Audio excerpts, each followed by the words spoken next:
আল্লাহ নবী ভবিষ্যৎবাণী করলেন 9 জনের ভিতরে 7 জন মারা যাবে, বাকি থাকবে কয়জন?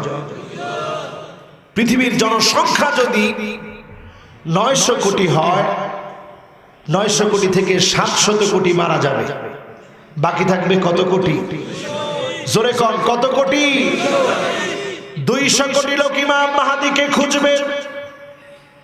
ইমাম মাহদি আলাইহিস সালামের 6 বছর পরে আসবে দাজ্জাল। কিন্তু দাজ্জাল আসার আগে দাজ্জালের সব কার্যকলাপগুলা পৃথিবীতে প্রকাশ পেয়ে যাবে। আজকের জামানার দিকে তাকায় দেখেন, আজকের তরুণদের দিকে তাকায় দেখেন, আজকের মহিলাদের দিকে তাকায় দেখেন, দাজ্জালের কোনো আলামত এখনো আসে নাই। আসেছে? কোনে এসেছে? খুলনা এসেছে, এখানে আসে নাই। এত দূরে ভাঙা ব্রিজ পার করে চলে এসেছে, কিরাম করে আসলো। মহিলাদের ভিতরে 7টা বৈশিষ্ট্য পাওয়া যাবে। কয়টা?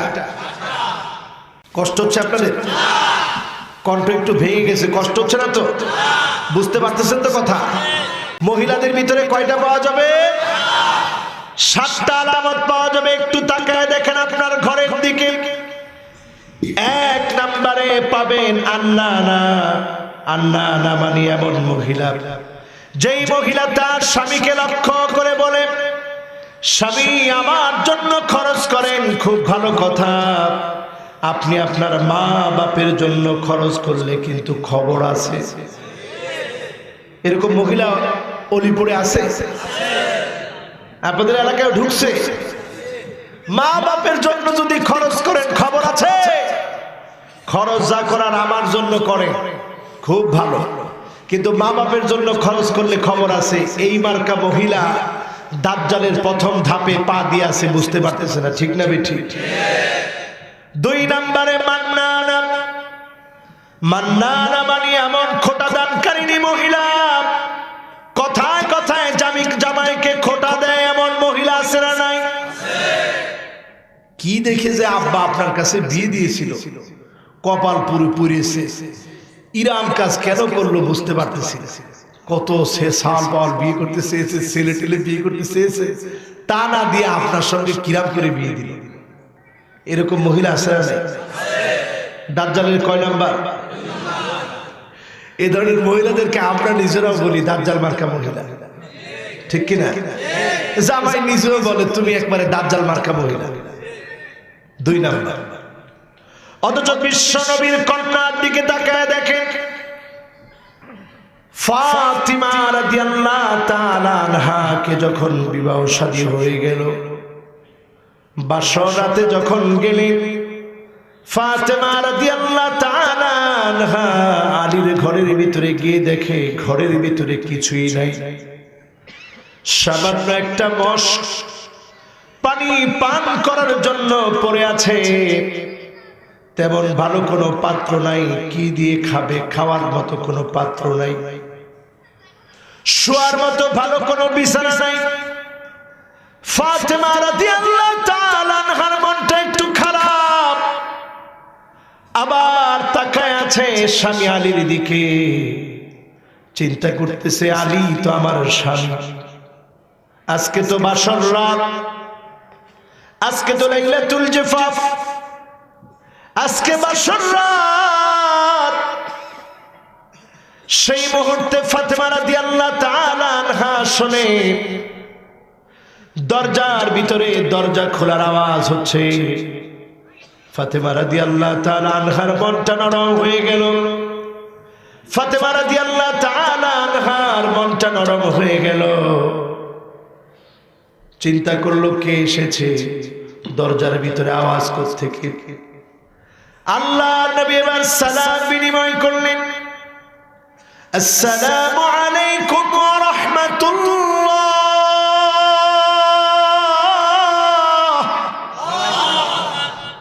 ফাতিমা রাদিয়াল্লাহু তাআলা আনহা দরজা খুলে দিতেই আল্লাহর নবী জড়িয়ে ধরলেন, মা রে তোর কি মনটা খারাপ নাকি?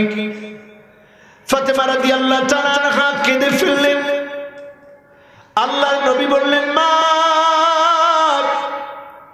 আমি তোকে আলীর ঘরে দিয়েছি, হয়তো আলীর ঘরে তেমন টাকা পয়সা নাই, কিন্তু মারে গোটা মক্কার মদিনার ভিতরে আমার হাতে গড়া আলীর মতো একটা ছেলে তুই খুঁজে পাবি না। এই ঘরের ভিতরে কোন দিনের জন্য মা তোর সুখের অভাব হবে না। মারে আল্লাহর জান্নাতের ভিতরে আখিরাতের ভিতরেও আলীর কারণে আল্লাহ পাক তোর দামটা বাড়ায় দিবে। কত দাম বেড়ে গেছে, খোটা তো দেনই নাই। রাসূলুল্লাহর কন্যা কাজ করতে করতে হাতের ভিতরে ঠোসা পড়ে গেছে, এসে জিজ্ঞাসা করেছে, আব্বাজি আপনার কাছ থেকে কি কোনো খাদেমা পেতে পারি? আল্লাহর নবী বললেন, না রে মা, ঘরে চলে যা, সুবহানাল্লাহ 33 বার পড়বা ঘুমানোর আগে, আলহামদুলিল্লাহ 33 বার পড়বা ঘুমানোর আগে, আল্লাহু আকবার 34 বার পড়বা ঘুমানোর আগে। এর প্রতিদান যিনি তোমাকে জান্নাতে দিয়ে দিবেন তিনি কে? চিন্তা করে কি সবেরা ছিল তাদের জীবন। 3 নম্বরে হান্নানা। হান্নানা মানে এমন মহিলা, যেই মহিলা স্বামীকে লক্ষ্য করে বলে, স্বামী খেদমত টেদমত চায় না, আপনি বলছেন একটু পানি কই, পানিটা দাও তো। প্রথম দিন দেখাইছে হাত দিয়া, ওই যে পানি লয়া খায়। দ্বিতীয় দিন আবার আপনি কইছেন পানিটা দাও না, পাও দিয়া দেখাই দিস, দেখাই দিয়ে কইতেছে ওই যে টেবিলের উপরে আছে লয়া খা। উদ্দেশ্য হচ্ছে আরেকদিন যদি কর তাহলে তো বোঝে, জোরে কর নাউজুবিল্লাহ। এটার জন্য সবচেয়ে বেশি দায়ী আমরা পুরুষেরা। ঠিক তো সবাই বললো না? আজকের মাহফিলে জোয়ান বেশি না বিবাহিত বেশি? তোমরা যারা নওজোয়ান বিবাহ করো নাই, জোরে বলো তো আল্লাহু আকবার। এবার যারা বিবাহিত আপনারা বলেন তো আল্লাহু আকবার। কিসের নওজোয়ান বেশি? এবার নওজোয়ানরা তোমরা আরেকটা বার চান্স কাজে লাগায় একটু শোনায় দাও তো আল্লাহু আকবার। এবার আবার ঠিক আছে। এবার অবিবাহিতরা আরেকটা বার শোনায় দাও, জোরে কও আল্লাহু আকবার। এবার বিবাহিতরা কোন আল্লাহু আকবার।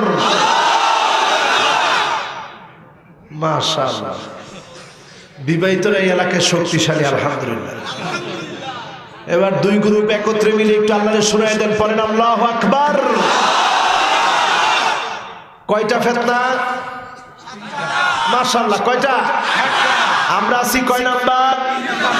সুবহানাল্লাহ, আলহামদুলিল্লাহ। এর দুর্মনোযোগ যদি রাত্রে 11টা বেজে 12টার কাছাকাছি থাকে, তাহলে 12টা পর্যন্ত ওয়াজ করা যায়। হ্যাঁ, আরো বেশি। মাশাআল্লাহ, আমরা বেশি রাত করবো না, অল্প সময়ে কথা শুনবো, বেশি কর ইনশাআল্লাহ। আমরা ডাইরেক্ট কোরআন হাদিস দিয়ে বলবো, বলি ইনশাআল্লাহ। কয়টা ফিতনা? 7টা। 80 কয় নাম্বার? বাকি আছে। মাশাআল্লাহ, দেখছেন হান্নানা। আজকে তাকায় দেখেন, এই জন্য আমরা দায়ী। কে হুজুর আমরা দায়ী? কে? মহিলা খেদমত করে না, দায়ী আমি। কিরাম করে একটু বুঝাই দেওয়া লাগবে। মহিলা খেদমত করে না, আপনি ঘরের ভিতরে স্টার জলসা, জি বাংলা, স্টার প্লাস, কালার, এই সমস্ত চ্যানেলগুলো আপনি চালায় দিয়েছেন, কি করে খেদমত করবে? ঠিক না বেঠিক? আর আরেক জায়গায় আপনি ভুল করছেন, আপনি নিজে কোনোদিন খেদমত করতে চান নাই, খেদমত তার কাছ থেকেও নিবেন, আপনিও করবেন। জোরে করেন ইনশাআল্লাহ। বিশ্ব নবী, নবী কুলের সম্রাট আয়েশা সিদ্দিকা রাদিয়াল্লাহু তাআলা আনহা যখন পাক করতেন, আল্লাহ নবী পাক করার সময় গিয়ে বলতেন, আয়েশা হাতি সিকিন, তুমি তোমার ছুরিটা আমার কাছে দাও। বিশ্ব নবী ছুরিটা নিয়ে গাজর কেটে দিতেন, শশা কেটে দিতেন। আয়েশা সিদ্দিকা রাদিয়াল্লাহু তাআলা আনহা বিশ্ব নবীর দিকে তাকায় থেকে চিন্তা করতেন, কেমন নবী তিনি, এত বড় নবুয়তের দায়িত্ব পালন করার পরে স্ত্রীদেরকে কি পরিমাণ ভালোবাসা বিশ্ব নবী দিয়েছেন। জোরে বলেন আল্লাহু আকবার। ইতিকাফের মধ্যে বসেছেন আম্মা জান সাউদা রাদিয়াল্লাহু তাআলা আনহা আসছে দেখার জন্য। রাসূল বিদায় দেওয়ার সময় একটু এগিয়ে দিতে গেছেন, গিয়ে দেখে দুইজন সাহাবী দূর থেকে দেখেই চলে যাচ্ছে। আল্লাহ হাবিব বলেন, এই তাল এদিকে। দুইজন সাহাবী আসছে, ইয়া রাসূলুল্লাহ। কয় উনি কে? কয় ইয়া রাসূলুল্লাহ আমরা তো জানি না। আল্লাহ রাসূল বলেন, এটা তোমাদের মা সাউদা আসছিল আমাকে ইতিকাফে দেখে যাওয়ার জন্য, আমি নবী একটু বিদায় দেওয়ার জন্য বের হইছি। ইয়া রাসূলুল্লাহ এটা তো আমরুন বাসিত, আপনি তো বের হবেনই। কিন্তু বিশ্ব নবী ইসলামের ক্ষেত্রে সামান্য পরিমাণ কোন সন্দেহের বীজ পর্যন্ত রাখে নাই। জোরে বলেন আল্লাহু আকবার। স্ত্রীদেরকে এত বেশি মহব্বত করেছেন, আজকে আপনার ঘরে মহব্বত নাই কেন? আপনি স্ত্রীকে মহব্বত দেন না, এই জন্য মহব্বত পান না, ঠিক না বেঠিক? কয়দিন বলছেন তোমার একটা তিল যে আছে, আল্লাহু আকবার, এই তিলের কারণে 5 গুণ সৌন্দর্য বেড়ে গেছে। এরকম একটা কথা কইছেন জীবনে কোনোদিন? খালি বলছেন। ওই চকির নিচে কিন্তু লাঠিটা রাখে দিয়েছি, মাথা গরম করলে কিরাম পিটান পিটাতে পারি তা তো জানিস। এই কথা কোয়া জায়েজ আছে? বলেন এই কথা বলা জায়েজ আছে? বিশ্ব নবীকে একদিন সব স্ত্রী মিলে বললেন, ইয়া রাসূলুল্লাহ, কারে আপনি বেশি ভালোবাসেন, আমাকে আমাকে না আমারে না আমারে? আল্লাহ রাসূল সবার দিকে তাকায় বললেন, খাদা আজকে না, এটা আগামী দিন তোমরা নিজেরা টের পাবা কারে আমি বেশি ভালোবাসি। জোরে করে সুবহানাল্লাহ। ওই রাত্রে রাসূল প্রথম গেলেন আয়েশার কাছে, গিয়ে বললেন, খুদি হাদিয়া, আয়েশা 2টা খেজুর হাদিয়া রাখো। ইন্নী উহিব্বুকি ফিল্লাহ, আল্লাহর জন্য তোমারে আমি বড় বেশি ভালোবাসি। জোরে করে আল্লাহু আকবার।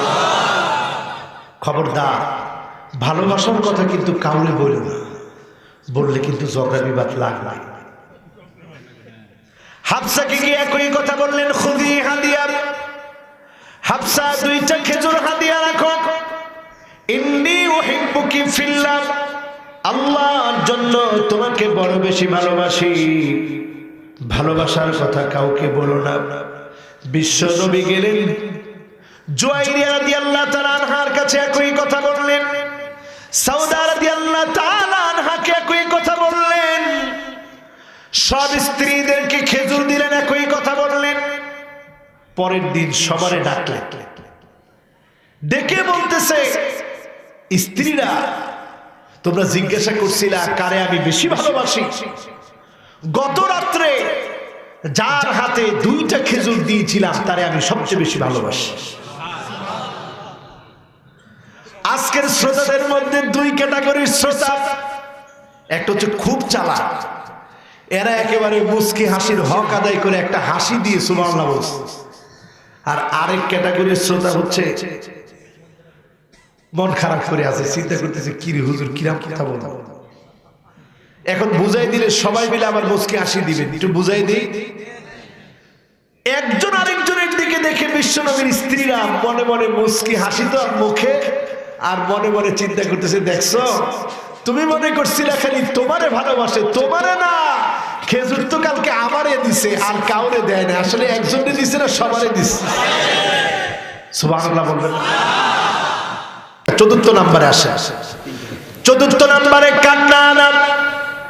কান্নানা মানে এমন মহিলা, যে মহিলা বলে কিছু একটা বলে দেখেন আব্বারে বললে আপনার হাত পা ভেঙে ফেলবে, এরকম মহিলা আছে না? আরবিতে কান্নানা শব্দের অর্থ হচ্ছে আবি কানা কাদা ওয়া কাজা, আমার আব্বারে চিনেন, আমার ভাইরে চিনেন, কিছু একটা বইলে দেখেন আপনারা কি করে সারি, এরকম মহিলা আছে না? সবাই মনে মনে চিন্তা করতেছেন ঘরের খবর বাহিরে কেমনে আসে। বউরে গিয়ে আজকে শুনেন সর্বনাশ, 7টা চলে এসেছে, আসো দুইজনে মিলে একটু আল্লাহর কাছে তওবা করি। যে 4টা বললাম 4টা কি ঘরে ঘরে আছে? সর্বনাশ, 4টা পানিও ঢাইলা খাওয়ায় না। হায়রে আল্লাহ, ও মহিলারাও শুনতেছে না, মহিলারা আমার বিরোধী না, আমি তো বলেছি যে এটা আপনারা তৈরি করেছেন, ঠিক কিনা? এবার 5ম নম্বরে হাদ্দাকা। হাদ্দাকা মানে এমন মহিলা দেখবে যেই মহিলারা স্বামী কোনো কিছু কিনে দিলে পছন্দ করে না। হ্যাঁ, এটাও ঢুকছে।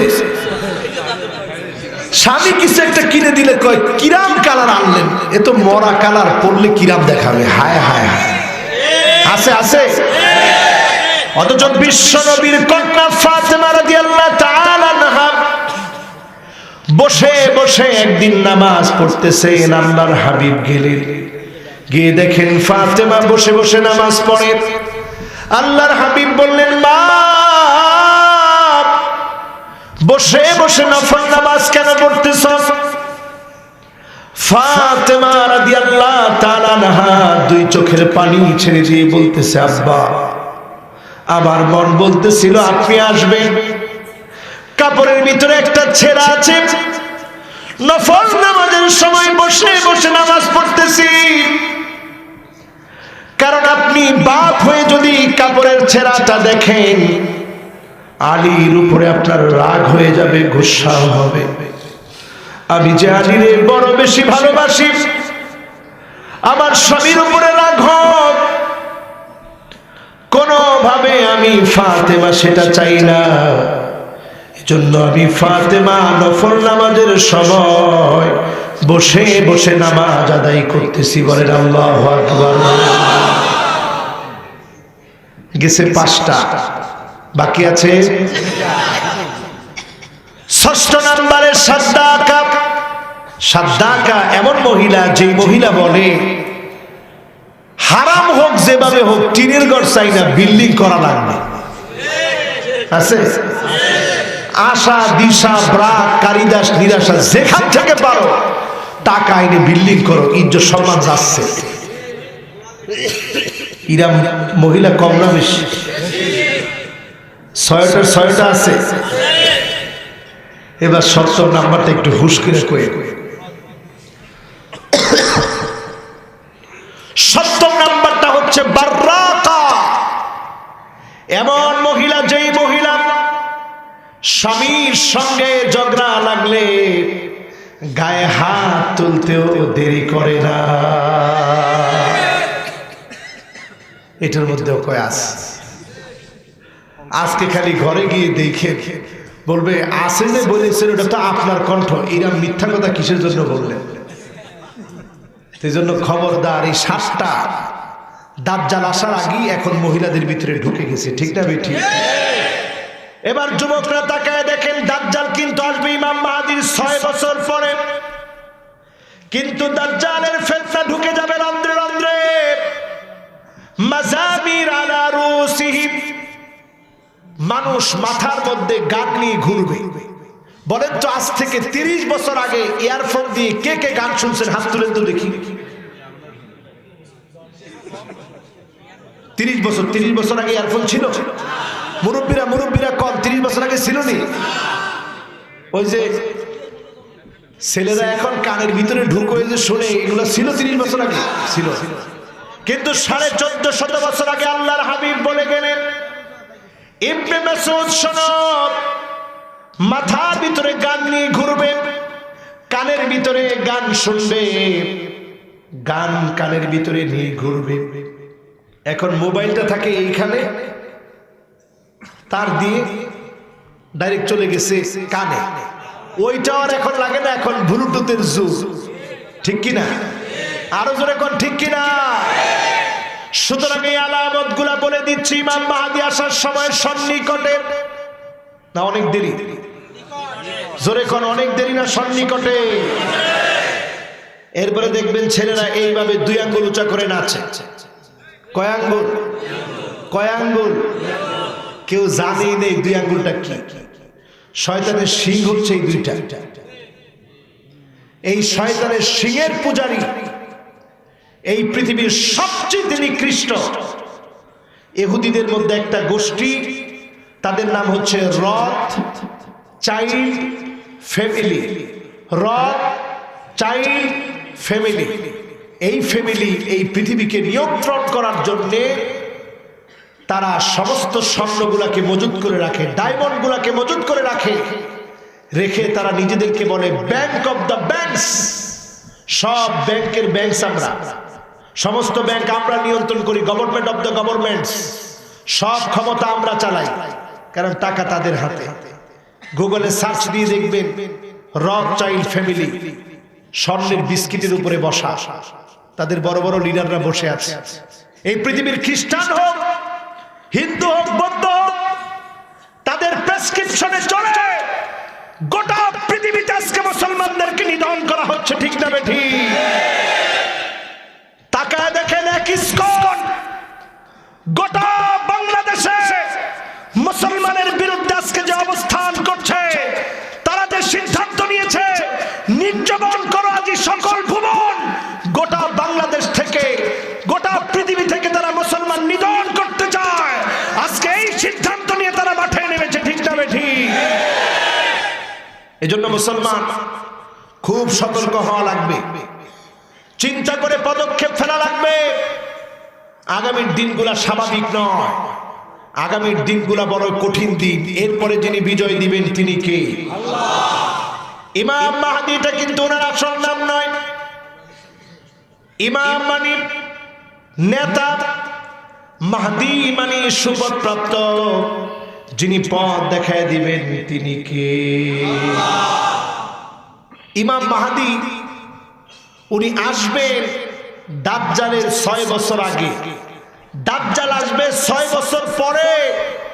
কিন্তু আজকে তাকায় দেখেন সেই বাইতুল মুকাদ্দাসের নিচে খনন করা হচ্ছে, থার্ড টেম্পল তৈরি করা হচ্ছে। আমার যুবকদেরকে তারা 2 আঙ্গুলের সিম্বল দেখাচ্ছে। ইয়ংরা না বুঝে অনেক সময় এক চোখ বন্ধ করে সেলফি উঠা। দাজ্জালের কয়শো? আরো আস্তে কোন কয়শো? বাচ্চারা একটা কার্টুন দেখে, কার্টুনের নাম টিনটিন। ওই কার্টুনের ভিতরে দেখবেন টিনটিন মার্কা কার্টুনে সব সময় যে সাহায্য করে তার 100। দাজ্জালের কয়শো? দাজ্জালের ফিতনাটা এমন ভয়াবহ হবে, এখন দেখবেন বাজার ঘাটে সব জায়গায় লেখা থাকে অমুক জায়গা থেকে জাদু শিখে আসছে, কামরু কামিক্ষা থেকে জাদু শিখে আসছে, ঘরে শান্তি নাই, অভাব অনটন রাহুর চাপ, অমুককে দেখাইলে সব ঠিক হয়ে যাবে। এটা এখন বাজারে বাজারে আসে না এই পোস্টার? এটা কিয়ামতের একটা ছোট আলামতের একটা। আপনারা দেখবেন ব্ল্যাক ম্যাজিক পৃথিবীতে বেড়ে যাবে, ফ্রিমেশন বেড়ে যাবে, কালো জাদু পৃথিবীতে বেড়ে যাবে। এখন বাড়ছে কিনা? যেটা আমরা বলি কুফুরি কালা। কি কালা? এই কোনটার সঙ্গে ইসলামের কোন সম্পর্ক? এজন্য মুসলমানরা যারা আমার সামনে বসা আছেন, ইমাম মানি নেতা, মাহদী মানি সুপথ প্রাপ্ত, এই নেতা পৃথিবীতে আসার আগে 3য় বিশ্বযুদ্ধের মহড়া লেগে যাবে। সিরিয়া 12 বছর মার খাবে, দেশে দেশে মুসলমান দেশগুলোর ভিতরে দুর্ভিক্ষ লেগে যাবে। আজকে তাকায় দেখেন মুসলমানগুলোর দেশে দেশে দুর্ভিক্ষ। যেই চীনে এখন করোনা ভাইরাসের কারণে তোমরা লাশ পুড়ে ফেলতেছ, সেই চীনের ভিতরে তুর্কিস্তানের মুসলমানদের কথা অনেকেই আমরা জানি না, যাদেরকে উইগুরের মুসলমান বলা হয়। আমার নিজের সঙ্গে পড়াশোনা করেছে, 60 বছর বয়স হয়ে গেছে। আমি প্রশ্ন করেছি, এত বছর ধরে তুমি কেন এখানে পড়ে আছো? তুমি কি তোমার দেশে যেতে চাও না? সে উনি আমাকে জবাব দিয়েছে, 60 বছর হয়ে গেছে, হয়তো আর বেশি দিন দুনিয়ায় থাকবো না। আমি যদি মারা যাই পরিবারকে বলে রেখেছি, পরিবার আল্লাহর জন্য বের হয়ে যাচ্ছি। জিহাদের ময়দানে বের হয়ে যাওয়া যেমন আমি আল্লাহর জন্য দ্বীন শিক্ষার জন্য বের হয়ে যাচ্ছি, এটাকে আমি জিহাদ মনে করে বের হচ্ছি। দুনিয়ার জীবনে যদি দেখা না হয়, নালতাকি ফিল জান্নাহ, আমাদেরকে যিনি জান্নাতের ভিতরে দেখা করায় দিবেন তিনি কে? আমি যেদিন আজহার থেকে চলে আসি, এই আমার উইগুরের অনেক ভাইদের সঙ্গে দীর্ঘদিন সেখানে পড়াশোনা করেছি। বিদায়ের সময় তাদের চোখগুলা সব ভিজে আছে, চলে আসতেছি। আমাকে বলতেছে কোনদিন যদি আবার মিশরে আসো দেখা হবে,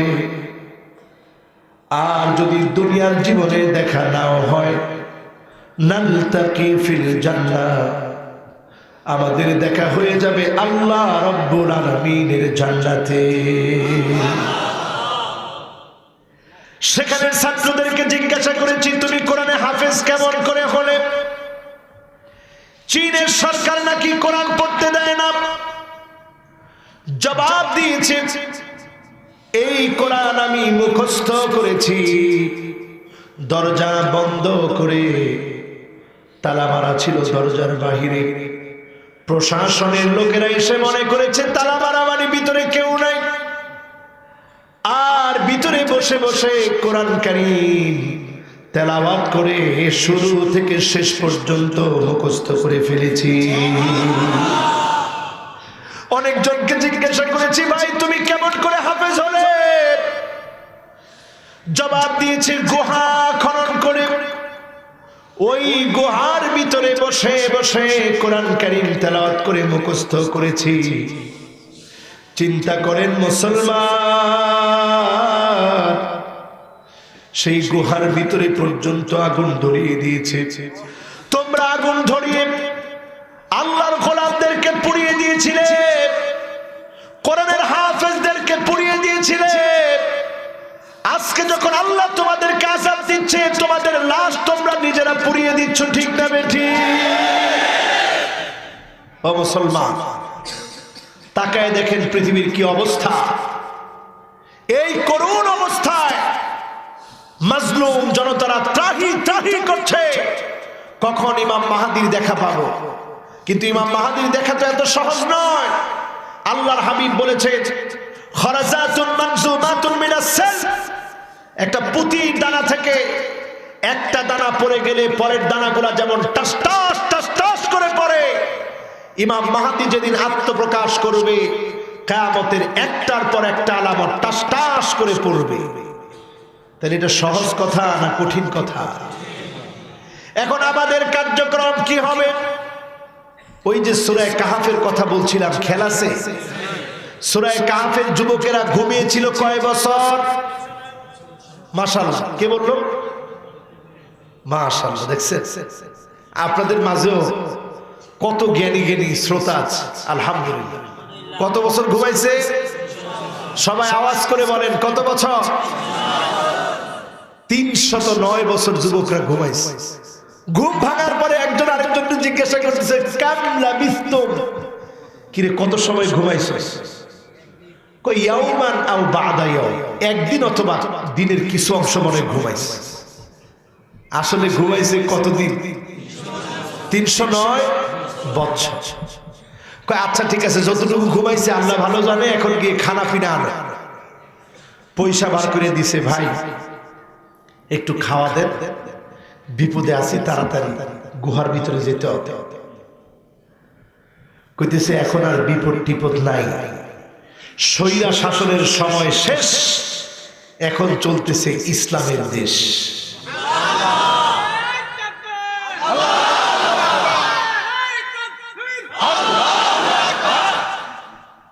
শেষ। তাকবীরটা তো হইল না পুরাপুরি, একটু ডিল ডাল হয়ে গেছে। জোরে সরে বলেন আল্লাহু আকবার।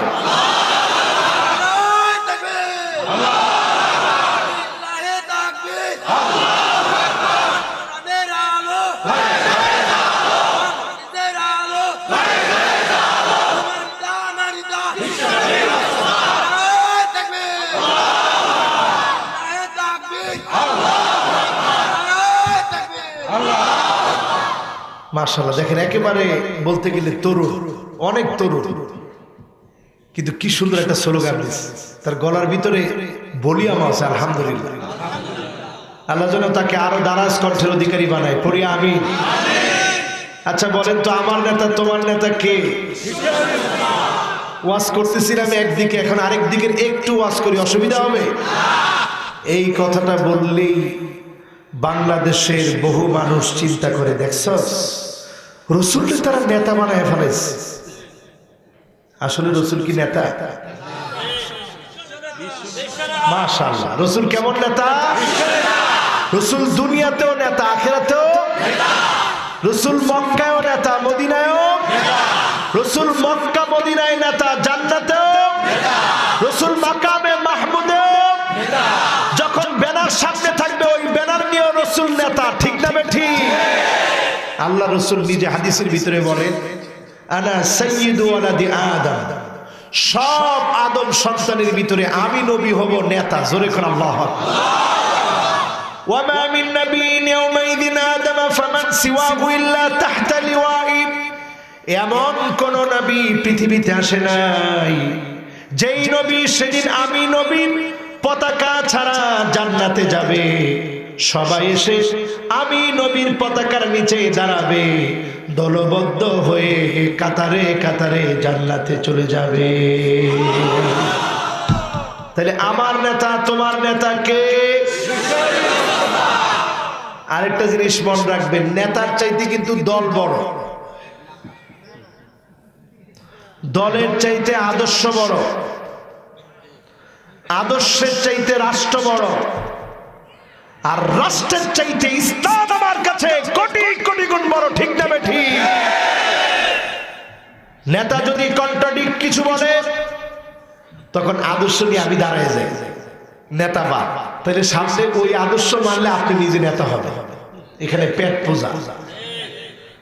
আবার আদর্শের সাথে যখন রাষ্ট্র কন্ট্রাডিক্ট হয়, আপনি করে কি থাক থাক, আদর্শ আদর্শ যাই হয় হোক, রাষ্ট্রের পক্ষে থাকে। কিন্তু রাষ্ট্রের সঙ্গে যদি ইসলাম আসে সেক্ষেত্রে আর কোন কনসিডার হতে পারে না। ইসলাম আমার কাছে কোটি কোটি গুণ বড়। ঠিক না বেঠিক? এজন্য আমার ভাইরা, আজকের মাহফিলে আমরা যারা এসেছি কিছু কাজ বাড়ির জন্য আমরা নিয়ে যাব, বলি ইনশাআল্লাহ। সূরা কাফের ওই যুবকেরা তাওয়াক্কুল করে গুহার ভিতরে আশ্রয় নিয়েছিল, গর্তের ভিতরে আশ্রয় নিয়েছিল।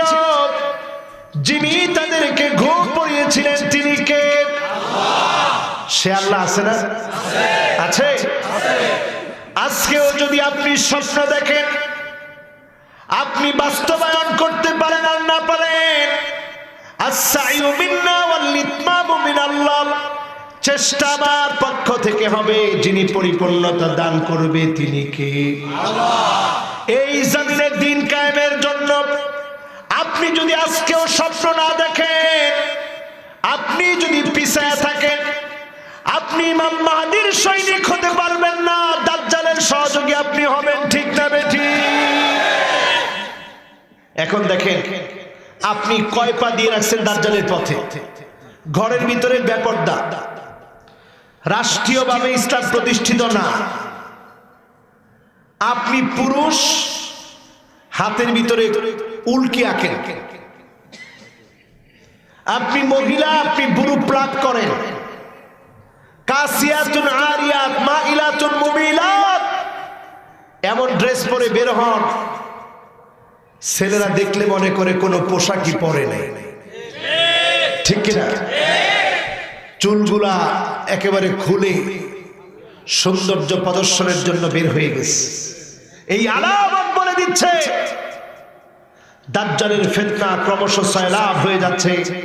দুই আঙ্গুল উঠায়া আমাদের দেশের এক গায়িকা নাচছে আর বলছে, বন্ধু তুই লোকাল বাস। কয় আঙ্গুল?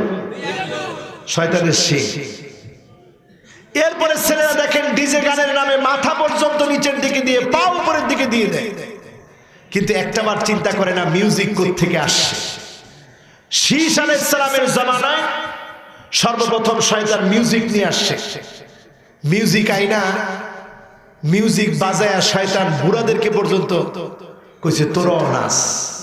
এই জন্য দেখবেন ডিজে গান যখন দেওয়া হয় তখন একেবারে বৃদ্ধ মানুষ 60 বছর বয়স রিক্সায় বসে হেরো হাত তালুস আমার পাও নাড়ায়। আর শয়তানু জাথিমুন আলা কুলুবি বনি আদম, অন্তরের ভিতরে ঢুকে শয়তানকে হাত লাড়া, কয় লাড়াইছি, কয় পাও লাড়া, কয় লাড়াইছি, কয় মাথার চুল একটু লাড়া, কয় এটা কেমনে লাড়াবো, দূর বুড়ো হয়ে গেছি না, এখন কি আর সম্ভব? এই জন্য ডিজে গানের নামে যা চলছে এই পুরাটাই দাজ্জালের ফিতনা, এটার সাথে মুসলমানের কোনো সম্পর্ক। এরপরে এই পৃথিবীতে হিন্দের বিজয় হবে, হিন্দের বিজয় হবে, বর্তমান ইন্ডিয়ার বিজয় হবে, মুসলমানের শাসনের জায়গা মুসলমানের কাছে ফিরে আসবে। আজকে তাকায় দেখেন, জয় শ্রীরাম বল, জয় শ্রীরাম বল বলে বলে আমার তাইবারুজ নামক একটা ভাইকে 18 ঘন্টা বেঁধে পিটিয়েছে। ভাইটা পানি পানি বলে চিৎকার করেছে, এক ঢোক পানি দেয় নাই। আজকের এই বিষয় প্রমাণ করে সারা দুনিয়াতে তারা এক হয়ে যাচ্ছে। এজন্য মুসলমান তোমরা এখন ঐক্যবদ্ধ আওয়াজ করো, আর পিছনে ফিরে তাকানোর সময় নাই, ঠিক না বেটি?